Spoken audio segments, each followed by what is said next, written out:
भगवान की पूजा आराधना में लीन है। बारिश पड़ती है ना पूरी पूरी रात, प्रभु का नाम लेते निकल जाती है। हम लोगों को थोड़ा सा कष्ट आता तो बैठ जाते हैं।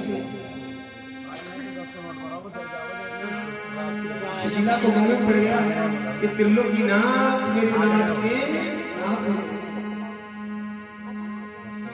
जो की विनती करती है, प्रभु मैंने सुना है कि तुम्हारे पुत्र द्वारका के राजा हैं। सुदामा जी बोले हाँ राजा है, और नहीं सुनो छोटा मोटा राजा नहीं है मेरा। तुम सोचो कि छोटा मोटा राजा है, वो पता नहीं कितना पालन पोषण करता है। सुशीला बोली आप भी चले जाते हो, नहीं जाऊंगा। सुदामा जी बोले सुशीला तुझे क्या मालूम कि मेरे साथ क्या हुआ। वो समझता कि मैंने उसके साथ छल किया है, लेकिन ये मैं जानता हूं कि मैंने क्या किया है। सुशीला ने कहा प्रभु मैं आपसे धन लाने के लिए नहीं कह रही कि आप धन लेकर के आना वहां से। आपका मित्र है तो आपको देखने की इच्छा नहीं होती।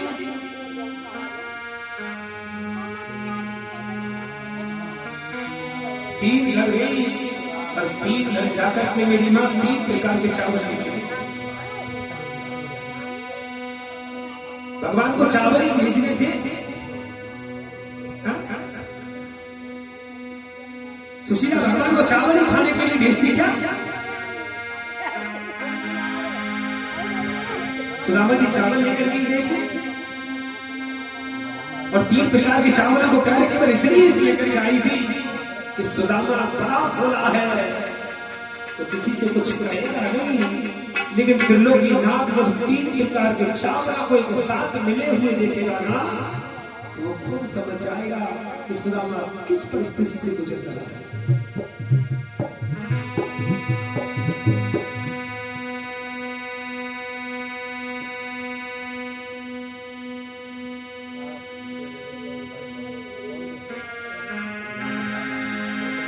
सुदामा जी को सुशीला ने प्रणाम किया, सुदामा जी को विदा किया और जैसे ही घर से जब चले ना पहला कदम जब प्रभु के नाम का लिया, कन्हैया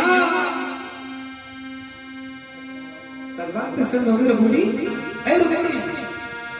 प्रभु क्या बात है, आप सुबह सुबह प्रसन्न नजर आ रहे हो, बात हो गई क्या? तो बड़ी तू नहीं जानती कि आज मेरे जीवन में कितना प्रसन्नता का दिन है, तू नहीं समझ पाएगा। भगवान समझ रहे थे।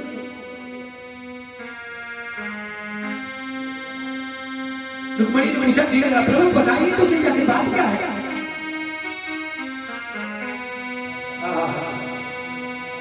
भगवान रुक्मणी की ओर पीछे मुड़ के देखा,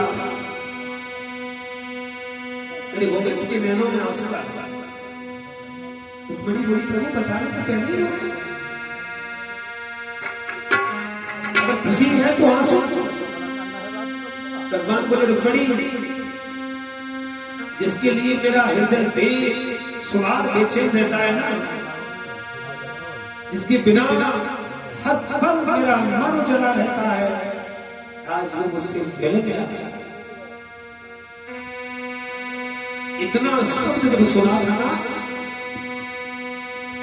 जितनी भी रानी थी ना सबकी आंखों में आंसू थे।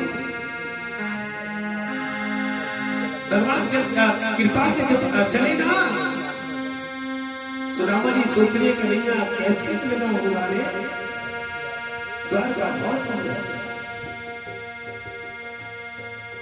दरिद्र शरीर है, चला नहीं जाता है। रुक्मणी पैर दबा रही है भगवान के। सुदामा जी जब चलते हैं ना पैरों में कांटा चुभता है, एकदम से जब कांटा चुभता है ना उनके पैरों में बैठ जाते हैं सुदामा, पैर पकड़ के ना प्रभु को बस करते। रुक्मणी पैर दबा रही थी, भगवान कूद गई एकदम। रुक्मणी बोली प्रभु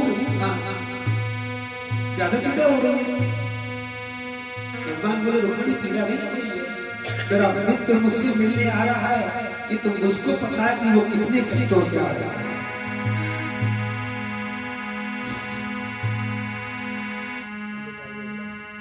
सुदामा जी चलते हैं, बैठ जाते हैं, चलते हैं, बैठ जाते हैं, चलते हैं, बैठ जाते हैं। एक पार पर जाकर के ना सुदामा जी को मित्र आ गया।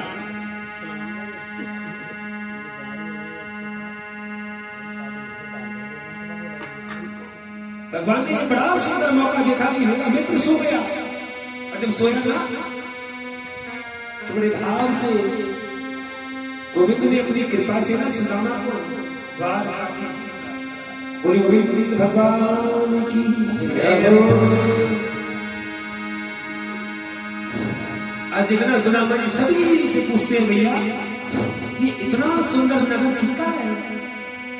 बोले बाबा ये द्वारका है। द्वारका? अरे द्वारका में तो मेरा मित्र भी रहता है, ये वही द्वारका है जहां मेरा मित्र वास करता है। द्वारका की लोग बोले बाबा कौन से मित्र की बात कर रहे हैं आप? कैसा मित्र है तुम्हारा? सुदामा जी बोले मेरा मित्र ना द्वारका का राजा है प्रभु। कन्हैया उसका नाम है, और प्यार से मैं उसे लाला कहकर बुलाता हूं। सुदामा जी की दशा को जब देख रहे थे ना द्वारका के लोग तो आश्चर्यचकित हो गए। बोले त्रिलोकी नाम इसका मित्र कैसे हो सकता है? ऐसा नहीं हो सकता। बोले पागल पागल नहीं क्या बाबा? अरे वो किसी का मित्र नहीं है। सुदामा की दशा को देख करके ना कोई भगवान का पता भी नहीं बता रहा था।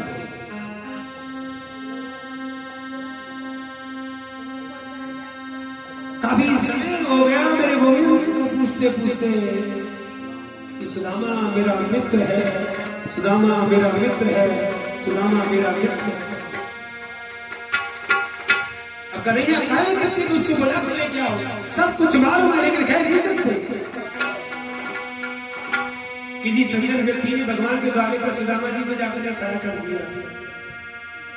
पहरेदार सामने पर खड़े रहे, पहरेदारों ने सुदामा को देखा। सुदामा की दशा को जब देखा तो सुदामा जी कहते लाला थर थर भटकी रहा हूं। मेरे गोविंद दर दर भटकी रहा हूं, मैं तेरी दोस्ती के पीछे मैं दर दर भटकी रहा हूं, तेरी दोस्ती के पीछे दर दर भटक रहा हूं, तेरी दोस्ती के पीछे।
एक दिन दर्शन देके जाइए गुरुदेव और आ जाओ आ जाओ फिर आ जाओ।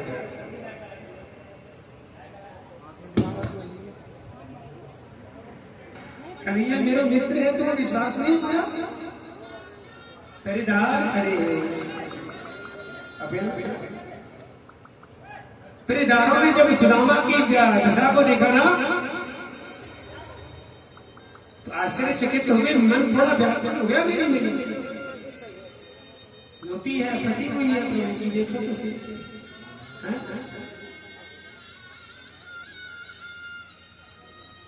अगर हम लोग वस्त्रों से ही पहचान कर सकते हैं ना कि व्यक्ति कैसा है तो जीवन का महत्व नहीं समझ रहे हो, समझ रहे? वैराग्य हर किसी के जीवन में प्राप्त नहीं होता वैराग्य, और जिस किसी के जीवन में वैराग्य प्राप्त हो गया ना है उसको ज्ञान की भी अनुभूति होगी, उसको भक्ति की भी अनुभूति हो जाएगी। और जिसको कहते हैं श्रीमद् भागवत, इस मनुष्य के जीवन में भक्ति उत्पन्न हो गई, ज्ञान उत्पन्न हो गया और वैराग्य उत्पन्न हो गया। पर वैराग्य होगा नहीं। वैराग्य के लिए तो सबको ही त्यागना है। सुखदेव जी का अवतार हुआ था ना, तो भगवान से ये कहा था, बोले प्रभु पृथ्वी पे आ तो रहा हूं, लेकिन माया का चार नहीं होना चाहिए तब मेरा जन्म हो। मैया कुछ पल के लिए मेरे गोविंद ने ना, कुछ पल के लिए दुनिया को बिल्कुल निर्मोही किया था। 11:45 पे सुखदेव जी का अवतार। बोली गोविंद भगवान की। इतने शब्दों को सुना, पहरेदार खड़ा है, प्रभु आप रुकोगे? सुदामा जी बोले हाँ बिल्कुल, क्यों ना। सुदामा जी खड़े हैं,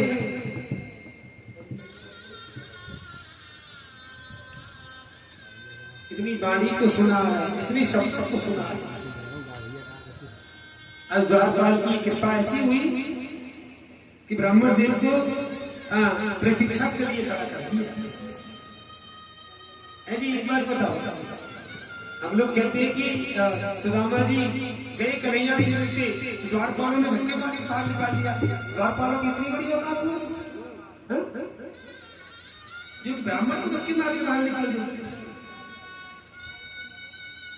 गाने बनाने वालों ने देखो क्या क्या बना दिया अपने स्वार्थ के लिए ना। वो तो पेश नहीं जा रहे, भगवान को ही देख दे। मनुष्य भगवान को ही देख दे, बताइएगा। पूरे हिंदुस्तान में विख्यात हो गया कि सुदामा जी का मिलन हुआ, कन्हैया से मिलने के लिए जा रहे थे, द्वारपालों ने रोका और धक्के मार के बाहर निकाल दिया। ऐसा नहीं था मेरी मैया। मेरे नारायण के यहाँ केवल एक यही दरबार बना हुआ था ऐसा कि संत के लिए और ब्राह्मण के लिए आवश्यकता नहीं थी पूछने की। जब आवश्यकता पूछने की नहीं थी तो फिर सुदामा जी ने क्यों उठाया? सुदामा जी के पास अच्छे वस्त्र नहीं थे, इसलिए तो रोका गया। भैया धन की उत्पत्ति नहीं की जीवन में, इसलिए इसको सम्मान नहीं मिला।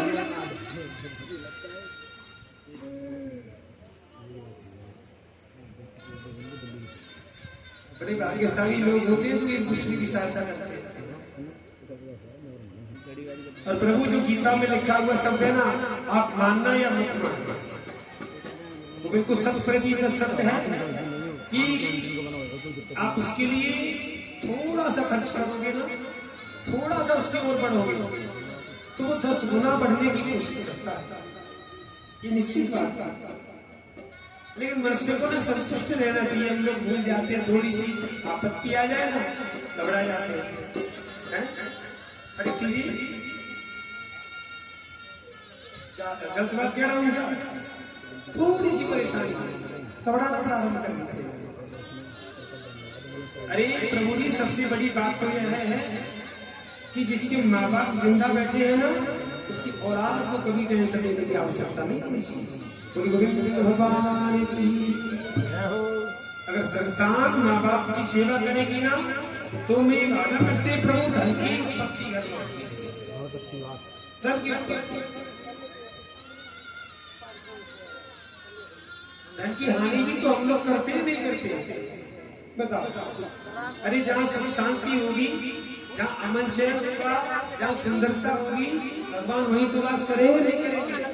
बताइए। तन को केवल इसलिए सजाया जाता है मेरे माध्यम से कि तन सुंदर होने से मन सुंदर होता है, बस।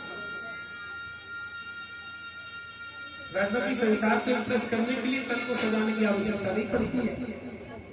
इस संसार को तो तन से नहीं, इस संसार को धन से नहीं इंप्रेस किया जा सकता है, इस संसार को वाणी से इंप्रेस किया जा सकता है। तो प्रभु जी तन को भी ना बड़ा सुंदर बना के रखे।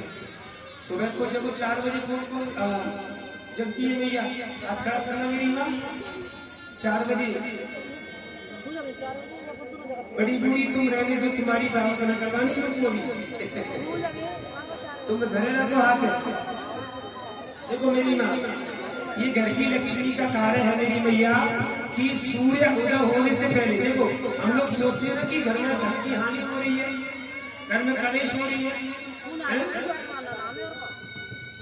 सूर्य उदय होने से पहले हर माता को उठ जाना चाहिए। एक और बात, पत्नी को पति से पहले उठना चाहिए और पति से पहले उठ करके घर का कार्य जो भी करना है झाड़ू पोछे का, उसके बाद स्नान करके और स्नान करने के बाद पति के सामने समझ रहे हो? ये लड़ाई तुम्हारे घर में ऐसी है। लेकिन भैया एक बात बताऊं, पति भी पति के रूप में होना चाहिए, पौवा बाजना। हाँ, कि तुम सारे कर्म करते रहो और पति ने हाँ हमारी तो मानता है, तो मानता नहीं है तुम्हारी।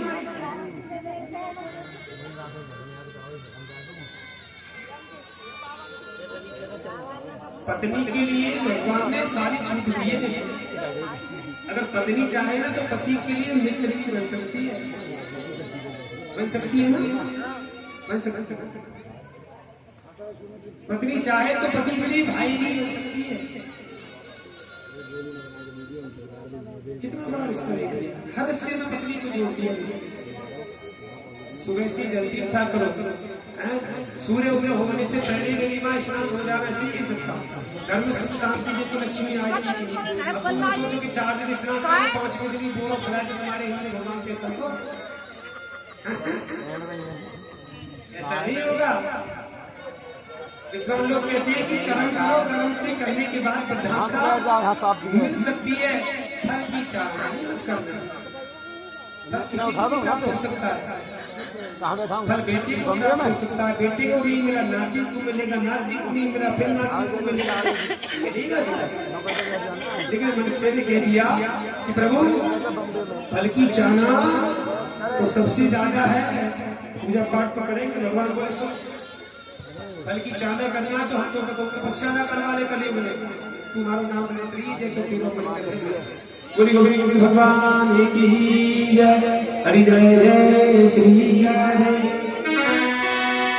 हरि होते श्याम नगीना सखी हो तेरी श्याम नगीना। हरि होते श्याम नगीना सखी हो तेरी श्याम नगीना। और बड़े प्रेम से भाव से मेरे साथ झूठे हुए हरि अपनी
बोले भगवान की, श्रीमद् भागवत महापुराण की जय, जय श्री